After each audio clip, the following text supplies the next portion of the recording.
What's up, you guys? I need to change the frame. There we are. It's September 28th, 2022.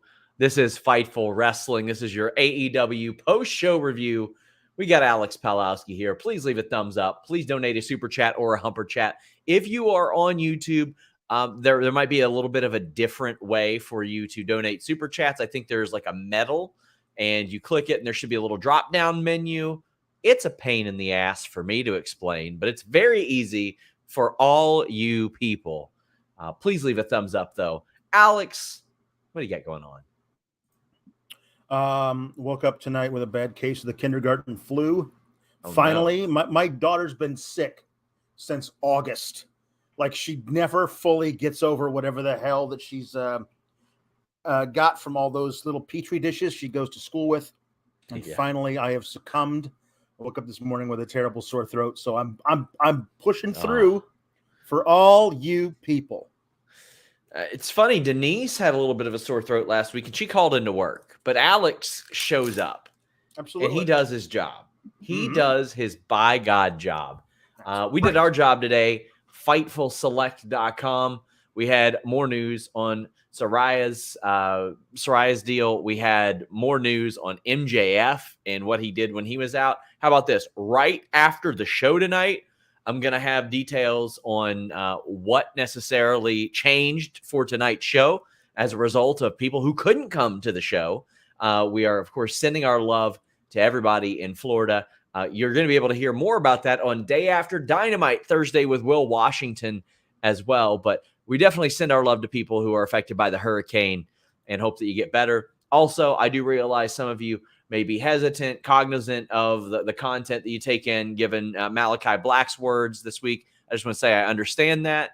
And we're very cognizant of our role in that. We spoke about it at length on Listing Your Boy. I want to say here, though, the tweet that I put out before I saw his video, I am sorry that I posted that. I shouldn't have posted that.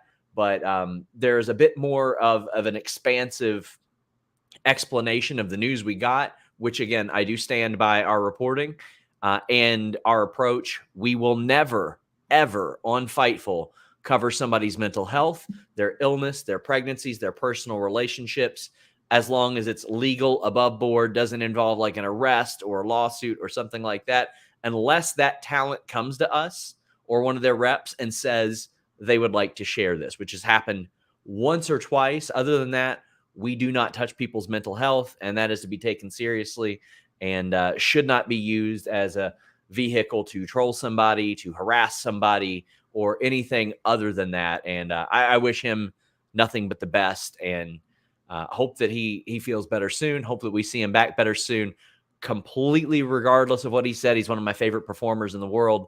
And just you always hope that people are as well off in that regard as they possibly can. But if you want to hear that discussed, we did discuss it on Listing Your Boy.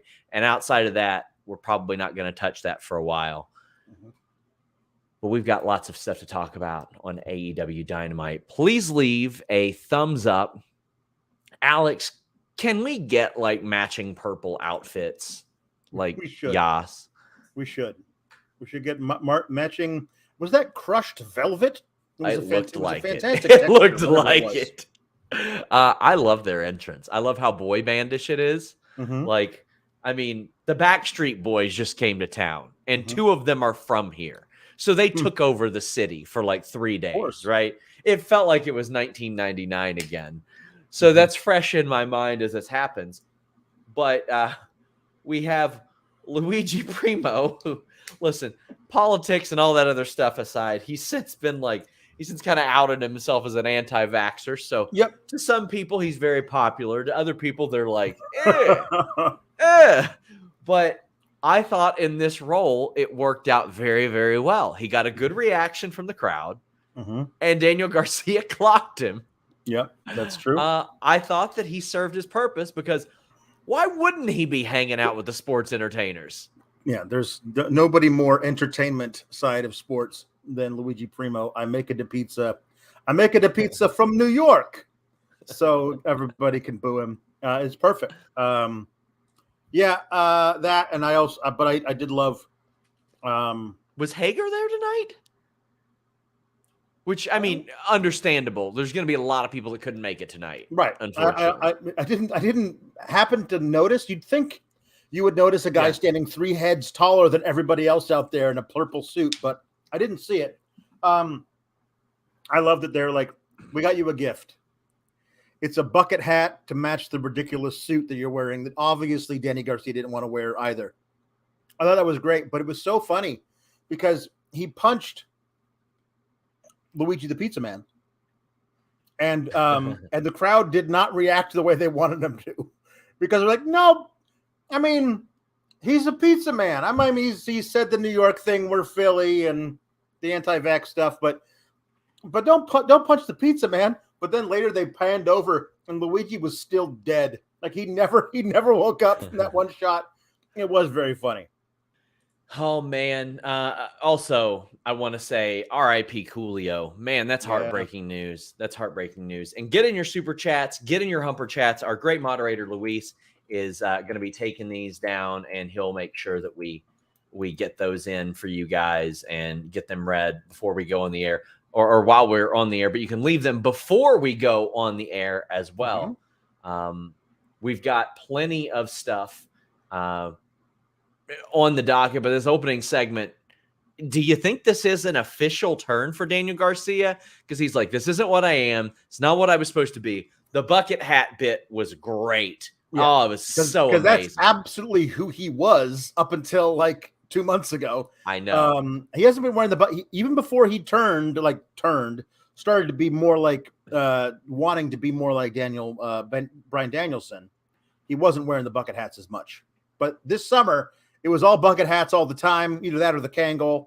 I thought this was a very emblematic of like, this is who I used to be, this hat, and I am different now, which is funny that was the bucket hat was the symbol for that. But I think when you say to Jericho, I would like to be a tag team with Bryan Danielson to face you and Sammy Guevara, your little brother or whatever he called him. I think that's basically that the rift is now unrepairable, you know? So Danielson did make his way out, challenged Daddy Magic to a fight. I thought this opening segment was really good and doing a lot of things. And Daddy Magic is so good. I keep saying that I get like Randy Savage vibes from his mannerisms and his delivery. Now, a lot of people acted like I was saying he was going to main event WrestleMania 5 or something. Like, that's not what I'm saying. I'm just saying, man, his delivery, it seems influenced. It seems like there's a lot there. But I think that he is really, really amazing at what he's doing. And he's very good in this role. I mean, when you know your role in wrestling and you do it as well as possible and you put 100% into it, things like him happen. And they knew it when they were in NXT. And they didn't really get the opportunity, though. But they knew it then. They were doing the web shows and all that stuff.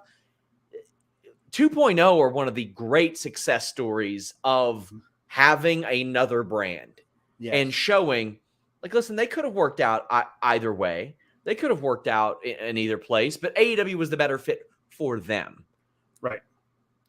Yeah, I agree. I think that they might be one of the biggest success stories in moving from WWE to AEW, because you saw all these people who, you know, that we thought were going to be shoo-ins to be world champ within 6 months.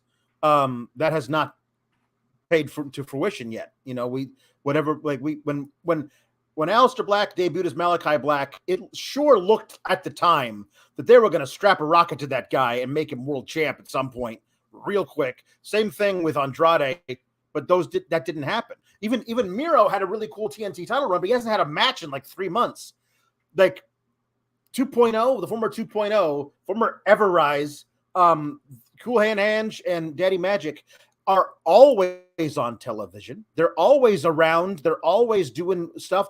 They've shown in matches that they've had that they're very good workers. I also think Daddy Magic is low key one of the best promos that they've got on the roster. that thing that he cut, the backstage thing that he cut after Blood and Guts, was just like out of this world good. Like he's really, really talented. And I think there's a shot at somewhere down the line where you might be able to move him up the card a little bit, as opposed to, comedy sidekick. Maybe he gets to actually do some things. Maybe he might get at least a chance to challenge for the TNT title as a singles guy. We got Riot DR saying, hey, yo, technically Yas came out looking like a boy band on the same night. Chris from NSYNC was revealed to be the masked singer. Hey, spoilers, bro. Also, with the existence of Luigi Primo, should there not be a Mario Epico? Yep. That's right. I love you guys. Brent Lockman says, the opening segment, I'm pretty sure they could have used the static electricity to defend the ring. That had to be an illegal amount of velvet. That's one of those times. After you hug really them, you touch something to make sure you don't get shocked. Yep. That's right. Kessler said that Garcia's body language is top notch and conveys a lot. It does. And Brian gets the win here, obviously. Tom LaValle says Daddy Magic and Cool Hand Ange for tag champs. I think they're absolutely going to be tag champs at some point. Like, I think they have to be. They deserve it. Sure. They have to be. Brent Lockman says Yuda and Garcia have been around all the right people for a whole year, and it shows. Garcia especially. I think Garcia, from a character standpoint, has evolved more than Yuda has. It's worth noting, Yuda's YouTube video of his defining moment is their most viewed YouTube video of the year right now, Alex. 4.6, 4.7 million viewers. But Kate's Chicken Tenders Jambeard says, I still say going from NXT to AEW 2.0 and Ty are probably two of the best stories of being able to show what you can do. And Luis mentions, and Swerve Strickland as well. Absolutely Swerve Strickland. Like, he found that thing in NXT that set him apart, and he has just exploded with it since then. But 2.0 and Ty, like, this just wasn't going to happen for them in NXT. Right. Agreed. Which is an unfortunate thing.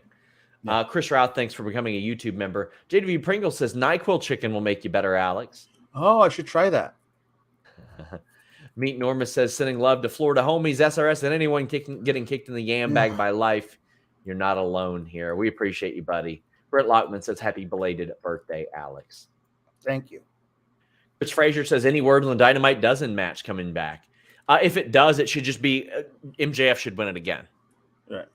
I mean, he's got to win it every year until he retires. Zach Schimmel says, I think it's okay for AEW to not always have a banger show. Everyone can have off weeks.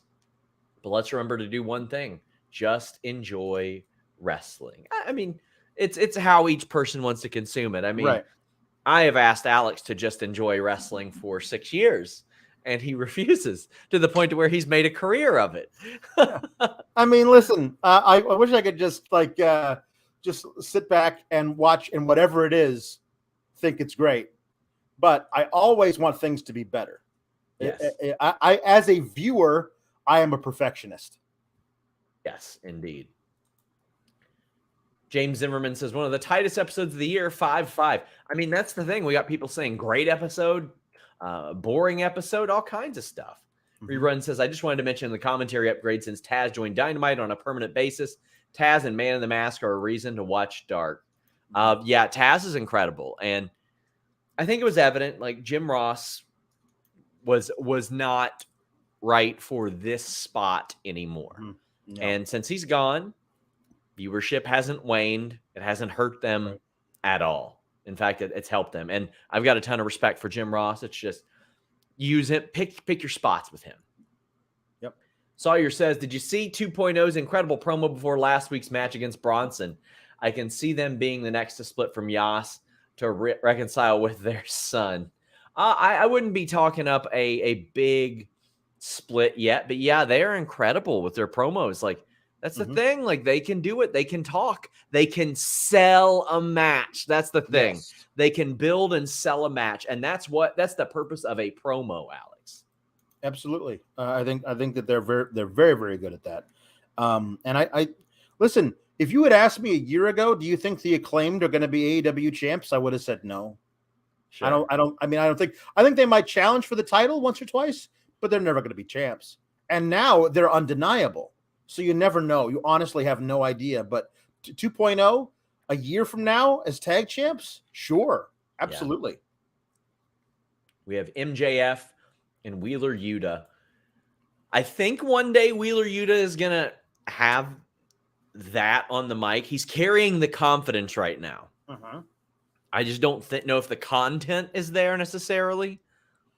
Yeah. I loved when he tried to come out and pull an 8 Mile B-Rabbit Papa Doc situation on MJF and be like, I already know what you're going to say about me. I would have just went with that. Went with that. And one day that can be what shuts up MJF is like, well, now I don't. And then that's what sets him off. And the troll gets trolled. But that didn't stop him. He just came out and said all the stuff that Wheeler Yuta was going to say. And Wheeler Yuta still got mad about it. Yeah.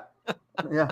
Yeah. And Wheeler Yuta was kicking him down the stairs later on. Yeah, it was. So it's like it backfired. So that'd be like if Papa Doc went, said all that same shit, and then beat him in the rap battle at the end of the movie.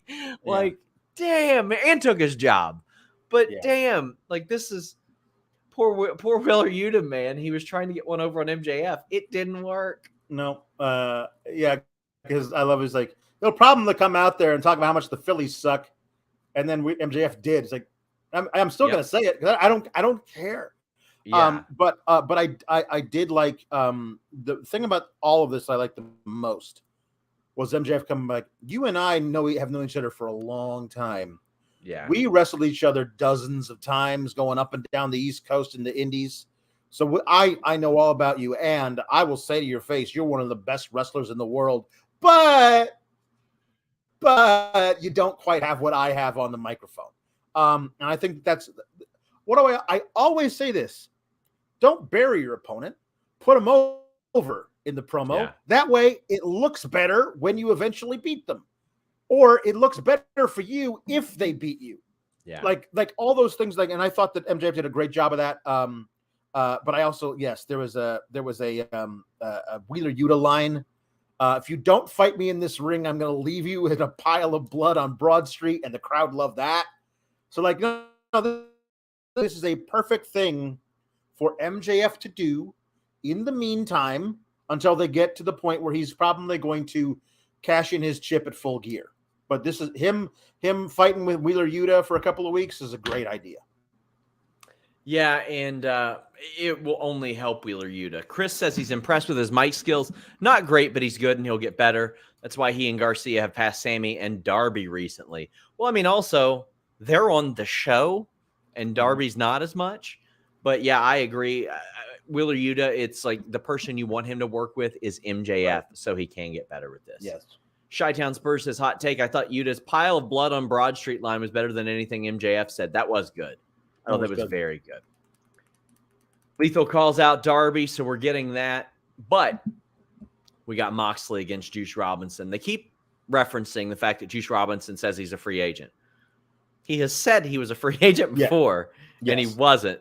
And he's very good. He's like a super worker. He's one of the guys that if, like, I interact with him here and there. He doesn't do social media. So if I ever want to talk to him, I'm like, hey, man, what's up with this? Or let's do an interview. Let's talk about this. But anything he tells me that could be perceived as like not public, I got to ask somebody else because he's a really, really good worker. He is another person that before the benefit of AEW gambled on himself and it was a win. Sami Callihan betting on himself was a big win. And CJ Parker betting on himself to become Juice Robinson was a win. He has now worked for AEW, Ring of Honor, Impact, New Japan, and CMLL. And I bet you if he is a real free agent, WWE would love to have him back. He can cut a promo like none other. Kevin Owens said he was one of the best promos in the world at one point. That's pretty high praise, but he loses to Moxley. Pretty fun match. I like it. I do understand like some of the criticisms when people are like, man, AEW's own people can't get on the show. And that I do understand. But I'd want to butter up Juice Robinson. That's a guy you want on your roster. Yep. Or you at least don't want on WWE's roster. No, you don't. No, you would like to build a good relationship with Juice Robinson, with, as he calls himself, Rock Hard Juice Robinson. Yeah, that's the guy you want on your roster because you can do some interesting things with him. He can have great matches with all your top guys. He's really great, and I like the idea. Like, listen, this is a dude who's had great matches with Mox in Japan, beaten him a couple of times. And I think that giving him not a title match, but one of those eliminator things is fine. If you want to say, well, why won't somebody on the actual roster get an eliminator match instead? Fine. But it does feel like they're just doing stuff around where there are already contractually obligated matches. Like you got that Cincy match with Boy, am Moxley. Stoked. Moxley and Paige is going to be great. That's going to be so good. So you really can't do anything else. So getting your world champion on the show, wrestling a match against a top worker in the world, one of the top workers in the world, I mean, that's always good. As opposed to, just not appearing for several weeks in a row as your top champion in your company. I'd always prefer to have your top champion on the show and working on the show. Yeah, absolutely. Guys, right now on FightfulSelect.com, we have some updates on the people who missed the show tonight and what was planned. So subscribe, FightfulSelect.com, just $5 a month. And you get usually at least 2 exclusive news pieces a day and about a show a day on average. So between 25 and 30 shows a month, you'll get pay-per-view preview shows. You get special stuff, sour graps. I'm doing a live Q&A tomorrow before I hit the bricks and watch the Bengals beat the Dolphins. But hey, if you want to get your question or statement in right now, get in those super chats. Hall of Fame Jericho hater sends a humper chat. Alex, it's very generous of you. But says, really have not liked much about Dynamite tonight besides Hangman's fit and Yuda brawling with MJF. Even Danielson and Mox have seen a bit off tonight. Seems like my Mets are currently losing to a 64-win baseball team.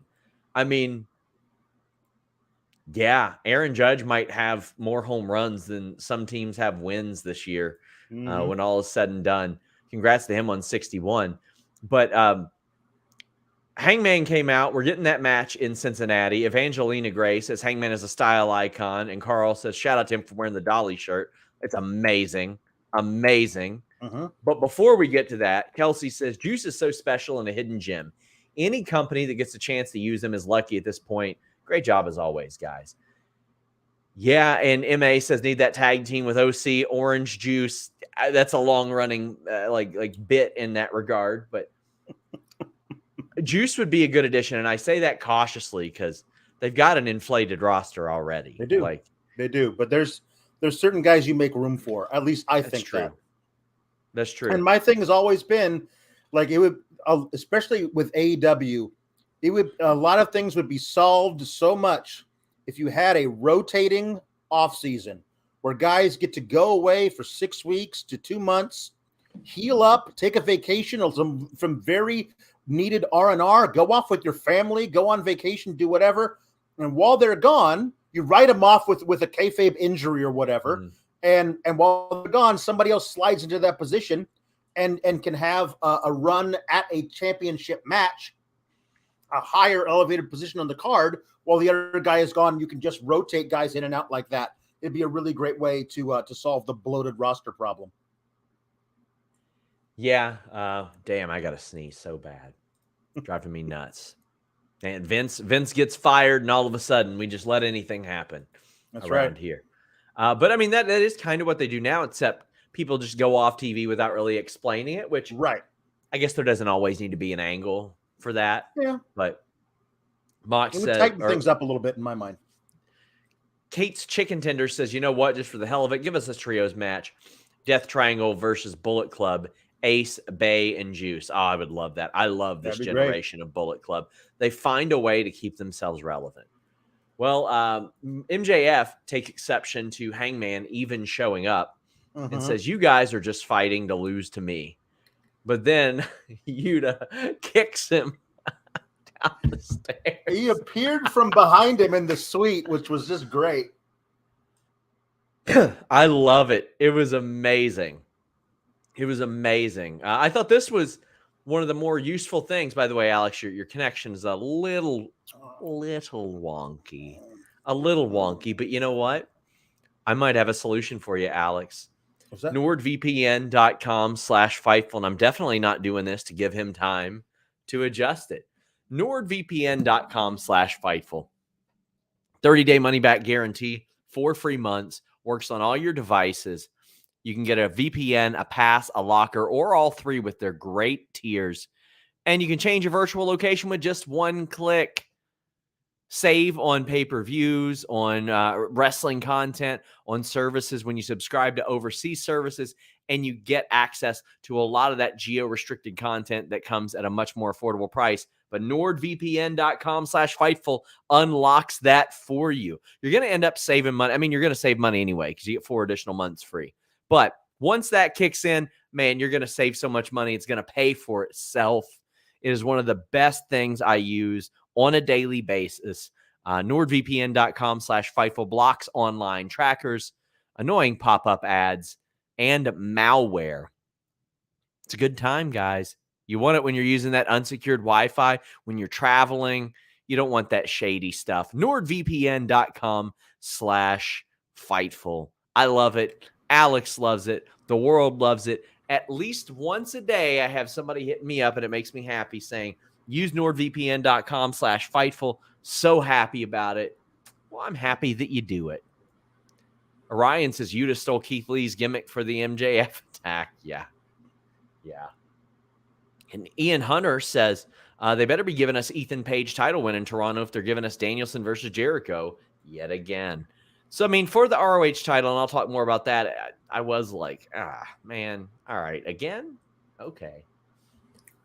Kate's Chicken Tender says, you Rice Krispie treat. You can snap, crackle, and pop me anytime you want, man in the mask. Scrummy, scrumptious. Excalibur's got a potential lawsuit. He does. He should go to HR. I mean, he really should. I love the Rice Krispie treat line, but they're in Philly. And I thought it was just a wonderful opportunity for him to go, ooh, man in the mask. I'm going to order your cheesesteak with extra whiz. No. Jericho, can attest that he does love the extra whiz. He does love the extra whiz. If you don't want to get blocked by Teddy Long, NordVPN.com, code Fightful. Hate to tell you, that doesn't work because I was also blocked by him. Anime Otaku says it's a shame Juice seems to be a heel and Tony Storm a face. I love that AEW seems to be building the mixed tag matches around actual couples. Well, I mean, that doesn't mean they don't love each other, right? Right. Well, then we had it, and it's the most talked about thing, the Saraya promo. Joel says, enjoyed everything except for that promo. WWE supported her through all her problems throughout the years, paid her to do nothing when they released mass amount of people, except to clear her, so of course she throws shade. Well, I do want to say a couple things. Yes, that did happen. And her deal even got extended. And there were times where she probably should have been released, and they took care of her and helped her out. And, I mean, she even said it. They were afraid she was going to die at one point. And fortunately, she is still with us. You don't know how things were behind the scenes. You don't know if I don't know if maybe she wanted out. Don't know how any of that worked. So I don't want to pass judgment on that. Ricardo, though, brings up Saraya, who said, I am the revolution, and said that she's going to create change. But it is very clear, as of right now, she cannot make contact with anybody. Right. And that was avoided. And there was sort of a state of the women's division address. And the baby faces came out, then the heels came out. Ricardo said, hopeful but have a hot take. She said nothing of consequence, which amounted to a bunch of buzzwords. Am I wrong? We're going to talk about her part of it at first. What did you think about that? Well, obviously she's beloved instantly by the crowd. It was a really cool moment for her. I only assume. Her coming out and saying I'm the revolution. I'm here to make change. I want to make, which is great. I mean, we've been talking about the women's division needs to change for a while, and I was thinking to myself, well, if she can't work, could she be like an on-screen commissioner of the women's division? Like she made a match tonight. She just changed the stipulation on the fly. Apparently she's allowed to do that. So maybe that's what they're doing, but I see a lot of people who are disappointed that she's not immediately working and going to be the champion soon. Like it's the problem I had with most of it was, hey, let's get all the women out here. Yeah. Which just never feels right. And seems to happen with women in wrestling more than a disproportionate rate, right? You never see get all the men out here. That's not a thing anybody ever says. Sometimes they would have like the whole roster, but yes. Not like yeah, you're right. But anyway, and so the women come out, the ones that they have near the good girls. Athena's there, Madison Rain, Sky Blue, and Tony. And Tony's the champion right now. She's the interim champion, but she's the champion on TV. And it did feel kind of like Saraya being like, hey, everybody, this is Toni Storm. I don't know if you've met her before. Like, no, like she's the champion. We know who she is. Like, we don't need you to tell us how great she is. We've been watching her. She's about to have a match. It felt very odd. The whole thing felt kind of disjointed. And it actually, for me, got worse when Britt came out and they tried to have a war of words, and it was like the worst comeback since like third grade. Yeah. So Britt came out, and I thought the line Willow was there. Yes. Yeah. There was the line about the neck, which I thought actually was a good line. She's like, I've given my blood, sweat, and tears and my neck. And unlike yours, it's equipped to carry that weight. Garwalk says, bring out the women's division, met with 5 people coming out. 2 of whom have been on TV lately. Was unfortunate. Understandable given the storm, but I might have pushed the segment a week due to optics. Love Soraya, but that was so awkward. It was a little awkward. And Jambeard says, I don't mind the promo, but Britt's stuff, even with the neckline, was not very good. Britt is great, but I'm getting tired of her. I thought her stuff was fair enough. It's fine. It was getting hijacked by the fact that Jamie Hayter is super over Alex. And that this is not the right role for her right now. You capitalize on what she's doing while she's hot, I think. Yeah, it seems elementary to me, but what do I know? The line of like, it's Saraya, nobody even knows. Like, well, you're one to talk about my name. Your name rhymes with shit, which just felt very odd. Like it was like supposed to be this big clapback line, and nobody knew what to do with it. The crowd was stunned. We had like Taz just go, whoa, on commentary. Like that was it. Yeah, I don't know. It didn't feel like, I think it was meant to be here as a great sign of things to come. And it just felt disjointed and awkward to me. But I will say this. The women got about 30 minutes of time almost with this, including the match as well, starting at the top of the second hour, basically. And that is a really good sign. To get the women more time at a different time, not the 9:30 death slot, like give them the time that they needed. That's good. But you just need to fill that time with stuff that is not this, because this, I don't think, worked very well to me. Roy says, I would say, let's get the women out here. Happens in most media. Remember that random awkward scene from Endgame? I actually haven't seen it, but you know what? I'm going to watch Deadpool next year. Oh, there you go. For that. Nerd Guru says the Saraya segment was super well intentioned but executed horribly. Nobody felt like a big deal, and I could have done without the extremely forced WWE references and the Brit neck joke you can see coming from a million miles away. You can see it coming from a million miles away, but I really don't mind it. I really don't mind that. The WWE shade, it has become like the typical, like, they're here, time to take their shot type of thing. But I don't know her journey. So it's yes. I thought this was, I don't know, it just felt very odd. I think you needed to, if Jade can't be there because of the storm, you got to mention Jade Cargill. She's 38-0. She's a title holder. Let's bring out the women, and it's like 5 of them. I guess you were probably going to bring out the heels too eventually, but they brought themselves out. But no, Jade felt very odd. We've got CM saying the Soraya promo segment was clunky, but I liked it. The match that followed was awesome. Almost 30 minutes of the show was dedicated to the women. Love to see progress. Twitter will never be happy. I mean, it's more than just Twitter. It gets, different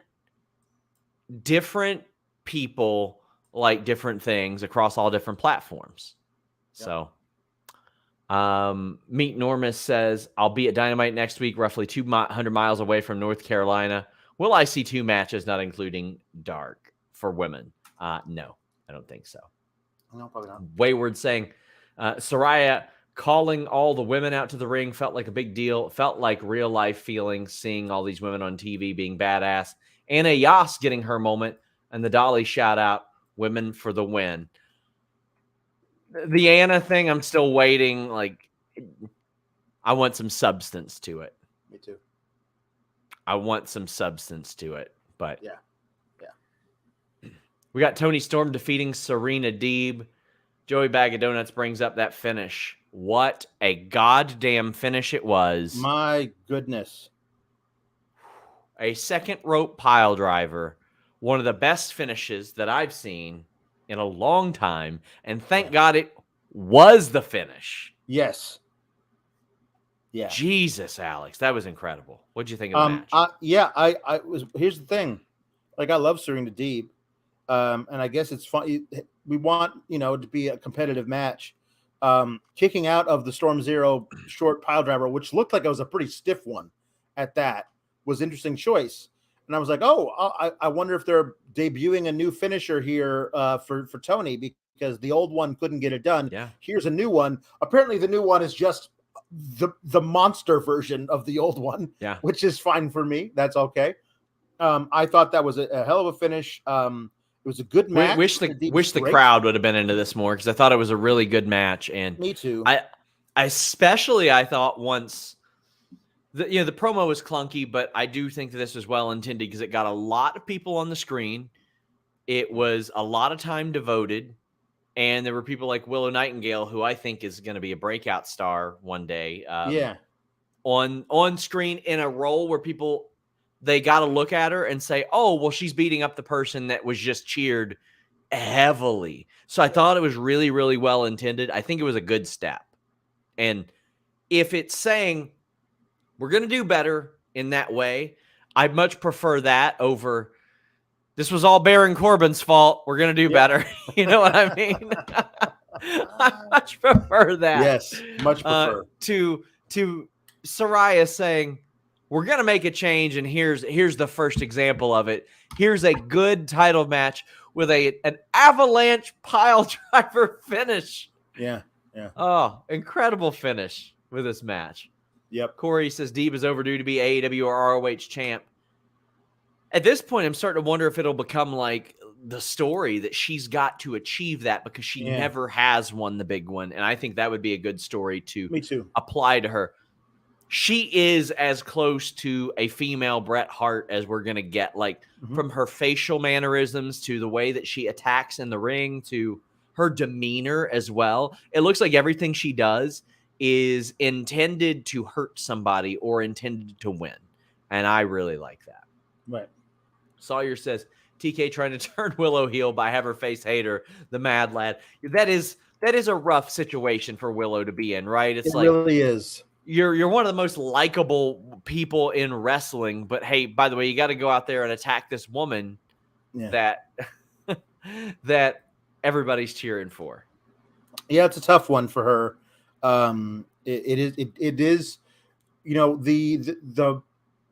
we insist on keeping somebody heel or face that the crowd is begging for them to turn is always kind of an odd thing to me. But also, you picking up strays along the way by by then ruining some momentum for Willow by forcing Willow to have a feud with Jamie, who the crowd now is going to be even more like saying, no, turn Jamie face. We like Jamie. So therefore they're going to be booing stuff or not reacting to stuff that Willow does. That's bad for Willow too. So, yeah. Nerd Guru says, is the Brit Jamie thing dead? Because if so, WTF. It shouldn't be. They should have pulled the trigger on it. Yep, they really should. Do a double turn with somebody else or something. Jamie should be a face. Yeah. Jamal says, would love to see them have Saraya do some commentary, at least during women's matches. Bringing more diversity is always a beautiful thing.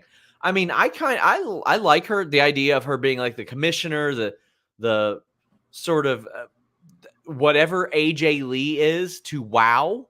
Yeah. I think should be there. But I think that should be happening. But I don't think they can ignore the Jamie Hayter thing, and I don't think they will. Right. I think they recognize it. I think they gotta do that. Yeah. They gotta. And I'm sure, I think they will. I think there are still some little hints here and there of it, so we'll see how that goes. But all things considered, a lot of mixed reaction on the women's thing. I don't think there can be any mixed reaction to the match. That thing was good. No, that finish was match. Amazing. Really good match. Mm-hmm. Acclaimed and Keith Lee. Scissoring Day is next week. Mm-hmm. Keith Lee appropriately is upset that Billy Gunn got physically involved in their match. He has a reason to be bothered. Mm-hmm. I thought this was good. We have Private Party and Butcher and the Blade arguing backstage. Jose's giving him a pep talk, but Andrade is like, hey, you work for me. Matt Hardy, touching on a sensitive topic, saying, get out of your deals. I'll be waiting. Like, damn, bro. But we're getting Private Party, Butcher and Blade versus Acclaimed on Rampage for the tag titles. Yeah. This is going to be a slapperino. Yeah, it's going to be really good. Also, I got to agree with King of the North's thing. There's always going to be mixed reactions to AEW women's stuff because nothing will be enough. I agree with that. But that match on Rampage is going to be a slapperino. Speaking of slapperinos, this Ricky Starks pin on Eli Isom. Jesus Christ. He did the Rochambeau, and he pretty much did the Nikita Lyons finish without the splits. Yep. So he did that.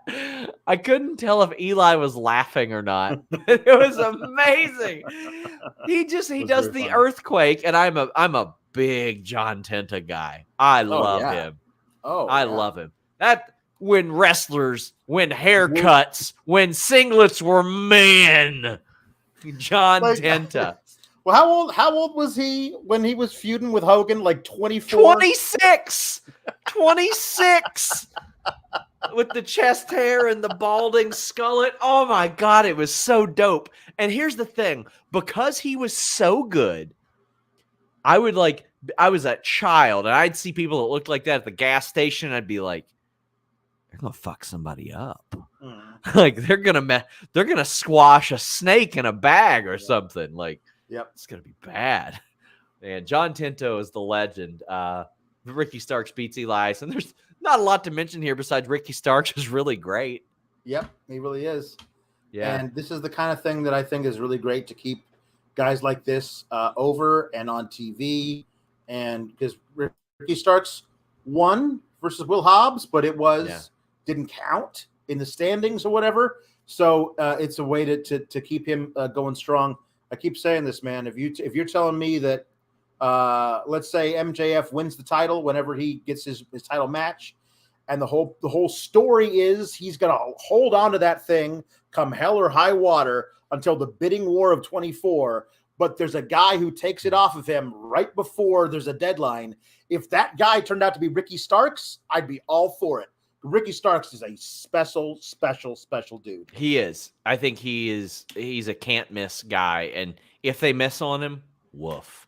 Yeah. Action says, did you guys catch the Acclaimed Road 2 this week? I haven't yet. I want to. I've been a little bit behind. Been a wild week, to say the least, but I'm sure it's great. Anthony Bowens, I did a feature on Anthony Bowens a few years ago, and it's sort of come full circle because little inside news for you guys. I'm doing one on KC Navarro, who's Warrior champion and just left MLW. And I just had people eager to talk to me about KC Navarro in the business, really respected people. Anthony Bowens is one of those guys. So, I mean, his road to AEW was wild. So, yeah, I'm very excited for you guys to see that. Lovely Punch says the team of Private Party and Matt Hardy should be called Party Hardy. That was the rib long ago, but I wonder where, because like it worked for a little while, but it didn't work long term. So I'm like, why are we doing it again? I don't know. But yeah. Sean says AW production does a bad job bleeping out curse words. So they're not good at it. Not good at it. Jambeard says, give me Lee versus Billy with Lee destroying him. I think eventually somebody does need to like completely squash Billy Gunn, and it's like kind of impressive because Billy Gunn, like I wouldn't say he's been overly protected, but when a guy looks like that and he carries the like everybody knows who he is, you're gonna protect him as like one of your legends type of thing. But he does need to be put out to pasture at some point. Doesn't mean he can't wrestle after that. Look at Sergeant Slaughter in the 2000s, right? He would still do stuff. Somebody said on Twitter, and I think this is very funny. They're doing that DX reunion in a couple of weeks on Raw. Yeah, some kind of scissor me chant is gonna erupt because Billy Gunn's gonna be the only guy who's not there. And I can't wait to see what Triple H does to try and combat that chant. It's going to be crazy. Do you think he scissors anybody? I don't know. If anybody does, it's going to be X-Pac. Mm-hmm. Or they could do this kind of scissoring. Yeah, there you go. That would be a nice. See, that'd be their way of like showing a little homage to it and being like, don't take this shit so seriously, guys, which is what I wish we would see more of as opposed to the tribalism that we see. But, what colors do DX wear, Alex? Green. Yeah. Would you say that they're a couple of athletic fellows? They used to be, certainly. Okay. So blew my segue there, but you're right. athleticgreens.com/Fightful. Get back in your prime with athleticgreens.com/Fightful with so many stressors in life. It's difficult to maintain that effective nutritional habit and give your bodies the nutrients it needs to thrive. Busy schedules, poor sleep, exercise, the environment, work stress, or simply not eating enough the right foods can leave you deficient in key nutritional areas. I can tell you September has been the craziest month. Personally, privately, professionally for me. I've been taking AG1 every morning to make sure I get my greens because I want to make sure that diet is balanced. One scoop of AG1 has 75 vitamins, minerals, whole food sourced ingredients that include a multivitamin, multimineral, probiotic, green superfood blend, and more in one convenient daily serving. The special blend of high-quality bioavailable ingredients and a scoop of AG1 work together to fill the nutritional gaps in your diet. It supports energy, supports focus, aids with gut health and digestion, and supports a healthy immune system. It replaces multiple products and pills with one healthy, delicious drink. And they have changed their formula over 53 times over the last decade and counting. So that's once every few months. They adapt with science. athleticgreens.com/Fightful gives you a free 1-year supply of vitamin D and 5 free travel packs. I'll be taking my travel packs with me to Cleveland, to Cincinnati tomorrow. I'll be staying overnight to watch the Bengals game. I'll be taking them to Toronto with me pretty soon. Head over to athleticgreens.com/Fightful.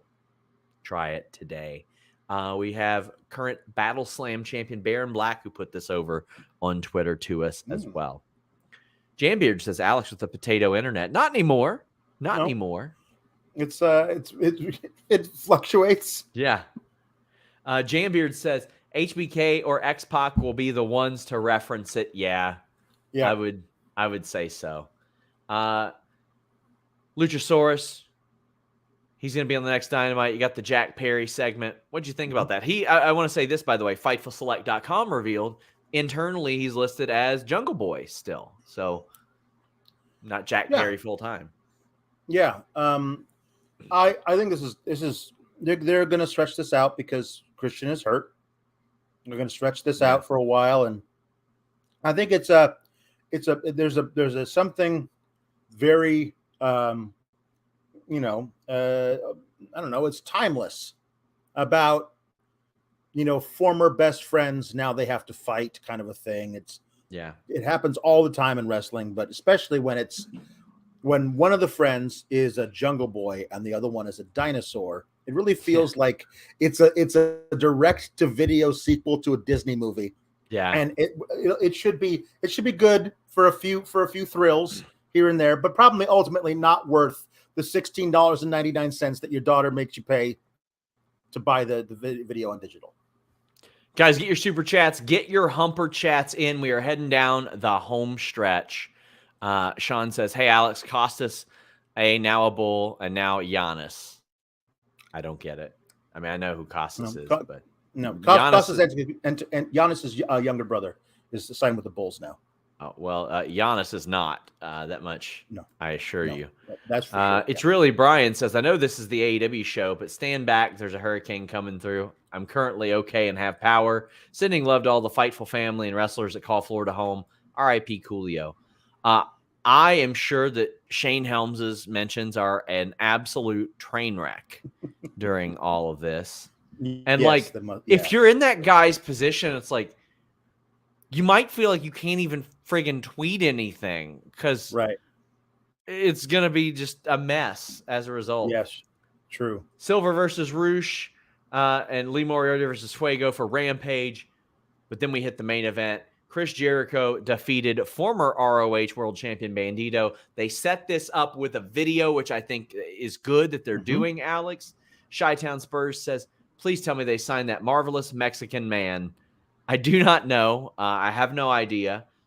But I think Bandito can work there. It's just, if you are Roosh, if you are Bandito, if you are a high-level Mexican talent, why do you sign full-time with AEW? Right. You work into your other deals that you can work AEW, because let me tell you, ain't any other companies running Wednesdays. That's the benefit of AEW. That's how they can get everybody they want. Nobody's traveling on Wednesdays. Nobody's running shows on Wednesdays. That's right. Like they can get whatever they want. So I think for high-level talent in Mexico, that's got to be a benefit. And even some in Japan, even though you see more weekday shows in Japan than other ones. But you can work the AEW dates whenever they need you while still getting those high-profile Mexican bookings. It's just a matter of the full-time money. Like, is it worth it to not do a full-time thing with AEW or not? It really depends on what the offer might be. But this match, what do you think of it? I mean, it was great. Bandito wasn't going to let it be anything less than great. He's an amazing wrestler, and I thought that Jericho held his own the way he's supposed to. But the match kind of played out exactly the way I thought it would, which is why I was so angry at the end of it, because I think Bandito is like one of the best workers and wrestlers in the world, and it's one of those things where I would rather see that guy win than Jericho. So I was upset at the end, and that's the whole point, right? Because we'll talk about this at the end, but all the hijinks and the promo that Jericho cut and the thing that he does to Bobby Cruz is supposed to get me to hate him. So like, sure, I'm right. I'm right to hate Jericho. Like it's part of the whole gimmick. So yes, I hate Chris Jericho because he's not a very nice man. There you go. I've got a great idea. So we've still got to collect a lot of things for our 10,000 subscriber show, which, I mean, I've been very blunt. I think that Select probably has peaked at about 11,000 something subscribers. I'd say around the beginning of the month, we'll probably dip below 10,000 again and eventually get back above it. But we still got to put together like the 10,000 stream. Yep. I think a segment needs to be the Alex says nice things about Chris Jericho stream. That's good. Like that's going to be a segment. We'll do that. Yep.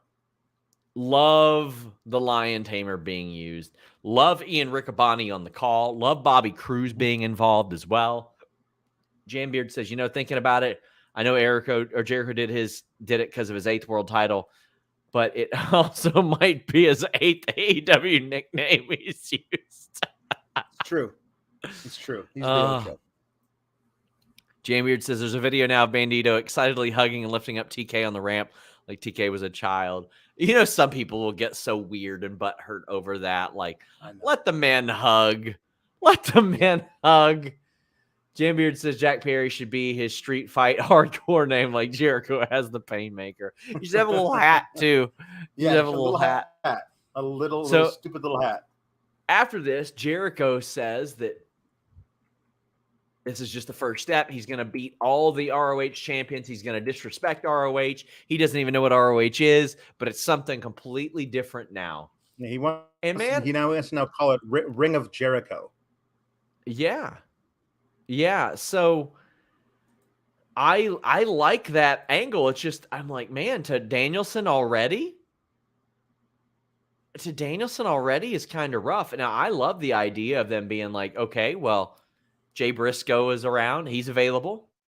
Davey Richards, I don't know if they play well with MLW, but he's out there. They play nice with Eddie Edwards. He's out there. They got Roosh on the roster.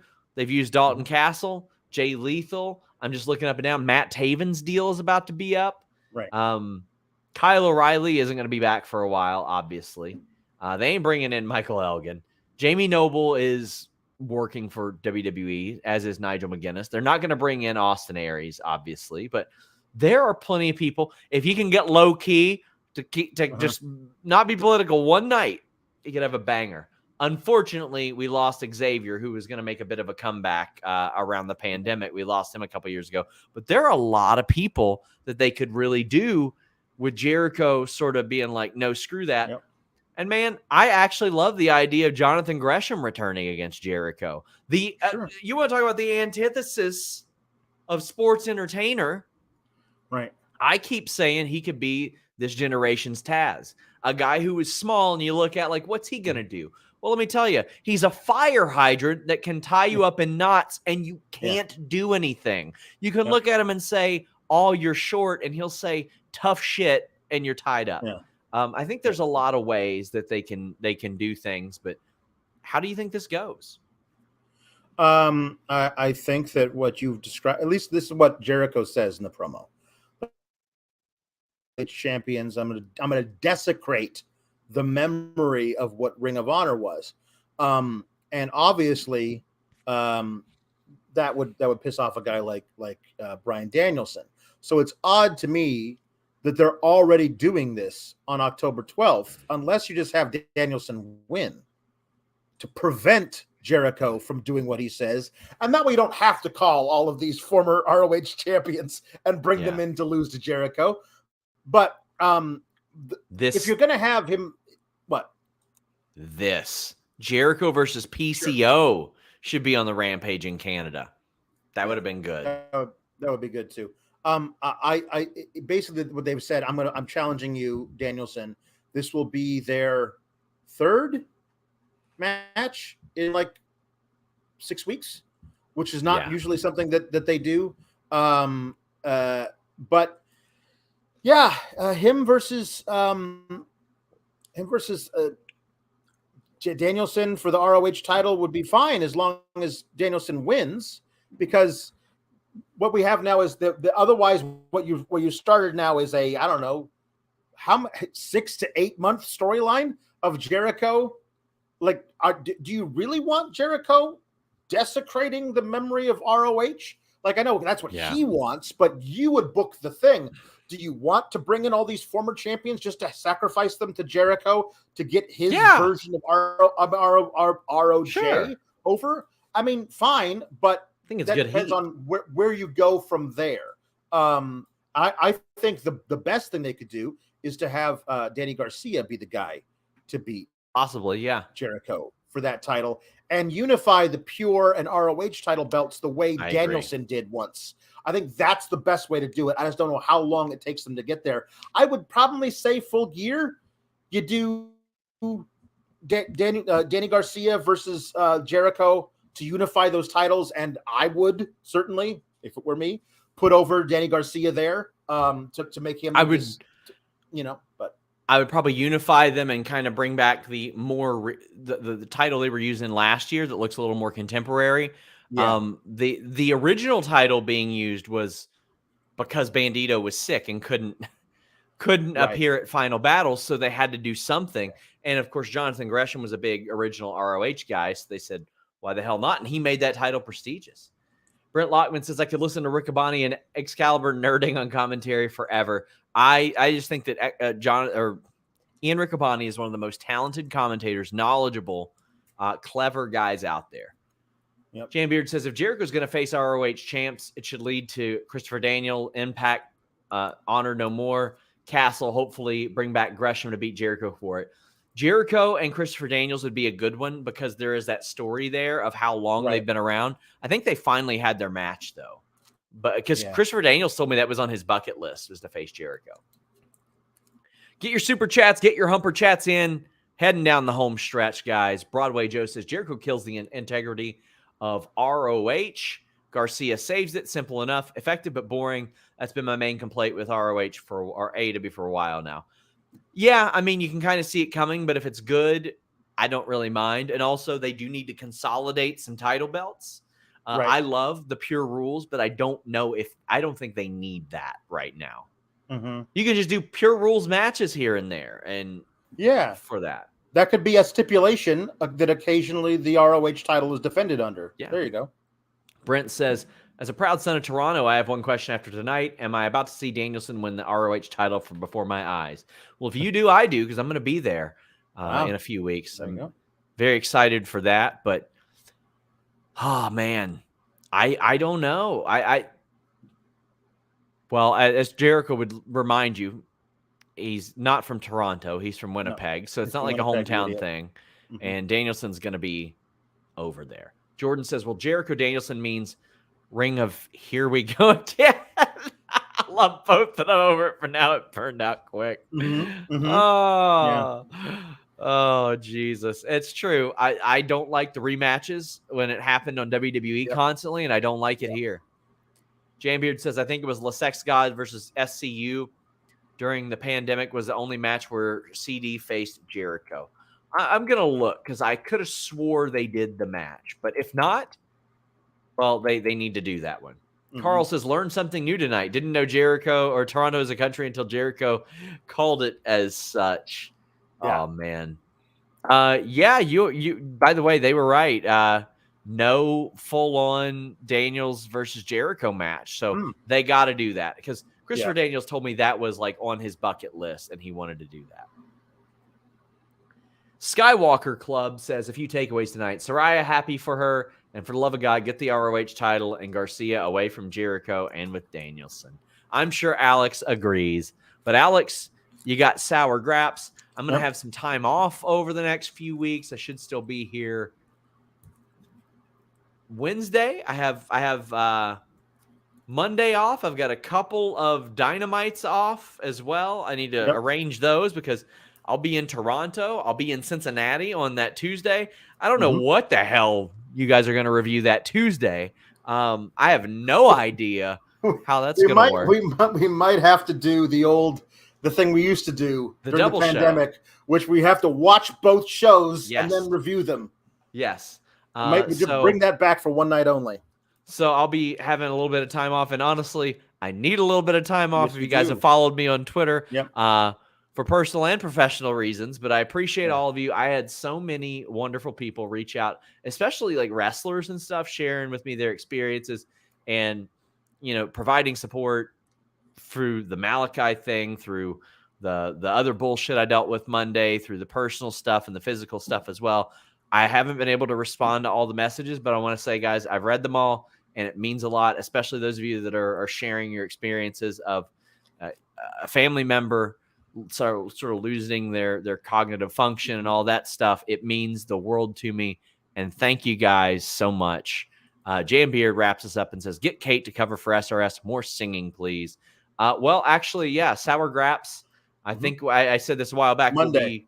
Will be Monday. It'll be on the main feed. We will have some bonus shows for you guys on Select to sort of make up for that. I've got the Q&A on Thursday, but I'm doing some traveling and doing all that stuff. But Alex, what do you got going on? You can find me on the Twitter at Alex Sour Graps, also over on my own personal YouTube, Alex Sour Graps. Been doing watch-alongs. Didn't do one tonight because been feeling under the weather, but usually do watch-alongs for Dynamite, Rampage, and Raw. And I've been doing also a playthrough of The Last of Us Part 2, which should culminate tomorrow night where we'll finish out the game. And people have been really enjoying those. So if you're a gamer as well as a wrestling fan, come over and check those out. And whenever the AEW game comes out, I'm buying that day one, and I'll just be streaming that all the time. Because I think you got your watch hours there yet? Oh yeah, we got the watch hours up. We're monetized and everything. It's hell yeah, going great. So love to see it. We got a couple more chats. Matt Black says Daniels had a tag match with Kazarian against Jericho and Hager. Hasn't got his one-on-one match. Hope you guys are having a great night. Thank you so much for clarifying that. Armand is amazing. Says Garcia Jericho at Full Gear, maybe Final Battle. Where do you see Tony doing Final Battle? Thought of two places: Daly's Place or Hammerstein Ballroom. I think Daly's Place is a good idea. I think they should do it at Daly's Place. I think that would be really good. Or the Hammerstein Ballroom. I think Hammerstein is maybe a safer bet than Jacksonville. But thank you guys so much. Until next time, guys, we're out.